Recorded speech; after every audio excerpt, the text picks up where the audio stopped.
Agora, no seu tempo, depois de sair do sofrimento, depois de sair da humilhação, depois de passar pelo período de sofrimento, de ruína, imagina só, que esse povo também estava com o ego derrotado.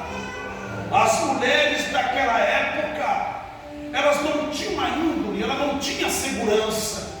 Que segurança alguém vai ter vivendo um fracasso? Que segurança alguém pode viver andando em um caminho de pedras e espinhos? Que segurança alguém pode ter dormindo de noite, e quando você dorme inseguro, pensando no amanhã, porque o amanhã é um dia duro, o amanhã é um dia difícil, o amanhã é um dia que eu serei escravo. Você já imaginou alguém que está lutando há anos para ter uma casa, e do nada você sabe que o que você vê não dá para você conquistar, o que você vê não dá para você estar no seu porto seguro, porque o lugar que você se encontra é um lugar de dificuldade. Mas Moisés, quando chega no período que ele não suportava, ele disse: eu cheguei em Piairote, eu cheguei no meu limite. Talvez tem pessoas que estão aqui no limite do limite, e você já disse: eu não aguento mais, eu não suporto mais, não tem condições não. Por mais que alguém diga, você vai vencer. Eu sei que eu não vou. Talvez você está dizendo: eu sei que eu não vou, não dá, eu não suporto. Ei, olha o que Deus manda eu te dizer sobre caminhos, pedras e espinhos. É interessante que a vida nos proporciona livre-arbítrio. Por que alguém hoje está sobre uma insegurança e está nesse período da dúvida, o período de não acreditar mais? Tem pessoas que não acreditam em ninguém mais, de tanta decepção, não acredita em ninguém. E eu posso dizer, tem gente que não acredita nem em Deus mais, nem em Deus. Mas a Bíblia nos diz sobre o livre-arbítrio. E o mais interessante que o livre-arbítrio é o quê? É uma escolha que nós vamos fazer sobre o caminho que nós vamos seguir. Tem pessoas que estão sofrendo, claro que estão, porque escolheram caminhos errados. Mas apóstolo, eu estava sobre um caminho certo, eu estava lá na igreja, e de repente sinceramente, eu fiquei lá 3 meses, eu não aguentei, eu decidi sair porque nada mudou. Ei, espera um pouco, você estava no caminho certo e voltou para o errado. Então olha o que Jesus falou sobre isso: eu sou o caminho e a vida, ninguém vai ao Pai sem antes vir até mim. Então você estava no caminho, e esse caminho você estava caminhando para se encontrar com quem? Com Jesus Cristo. Porque ninguém vai se encontrar com Jesus de um dia para o outro.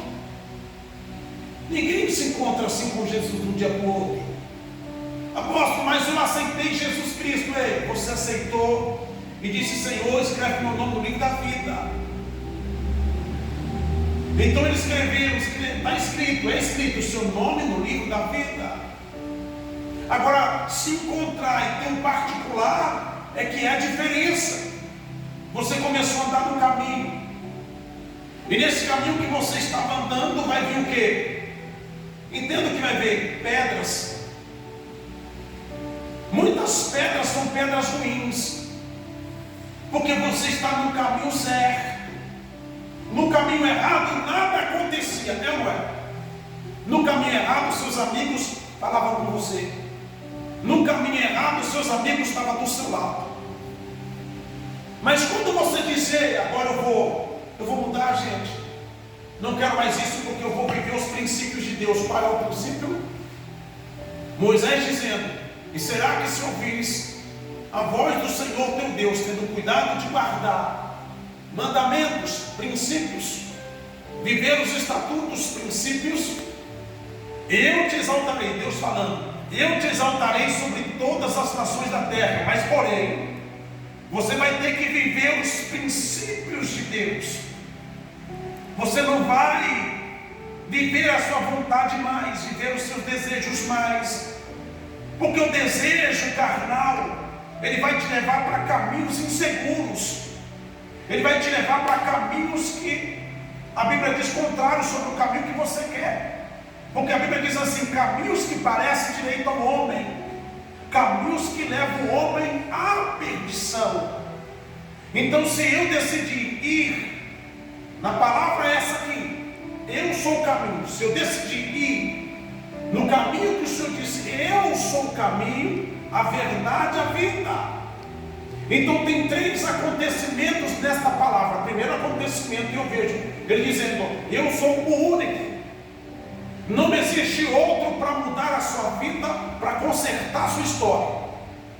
Aí eu vejo outro acontecimento. Qual que é? O segundo acontecimento, ele dizendo assim: eu sou a verdade. Então haverá uma verdade dentro de você. Porque ele está dizendo assim, ó: da minha água que eu vou te dar, tu não terás sede mais para quê? Para ir para o mundo, buscar vontades e desejos que o mundo vai te atrair.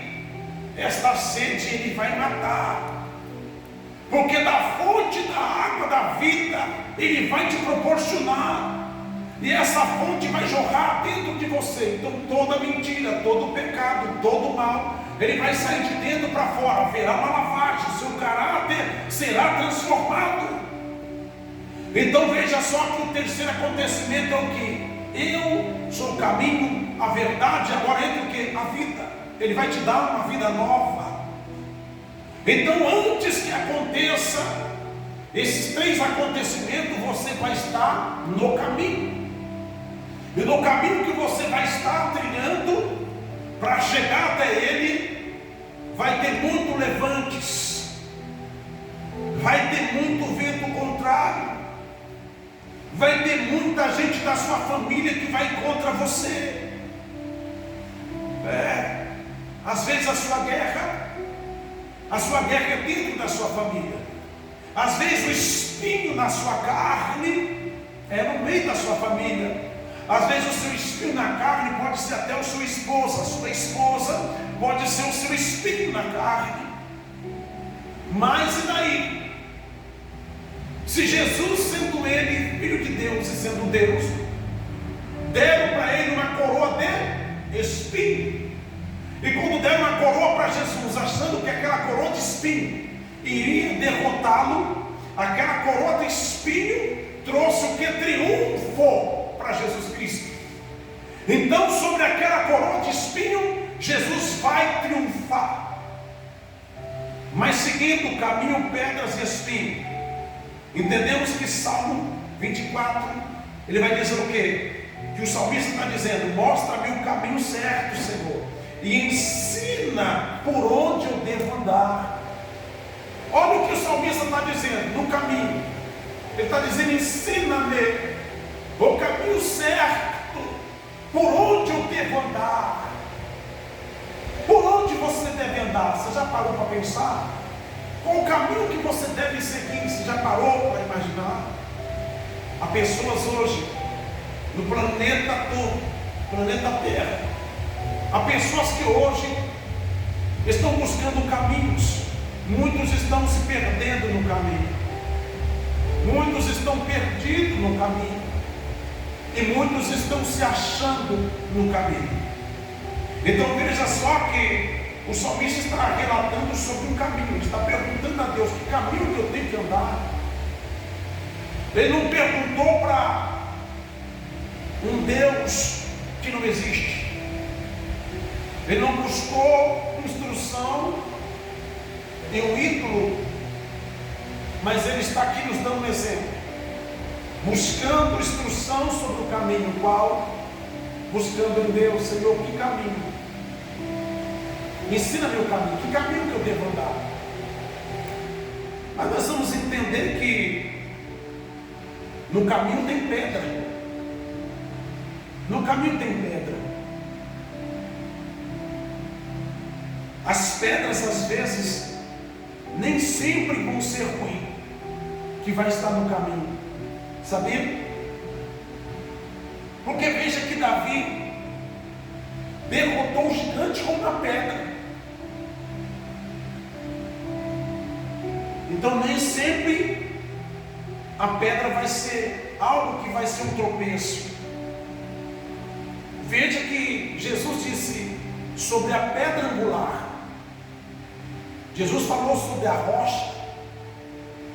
Então nós vamos entender que nem toda pedra vai ser um tropeço. Mas existem pedras de tropeço. E às vezes as pedras de tropeço, é a pessoa mesma que põe no caminho dela. É a pessoa que põe.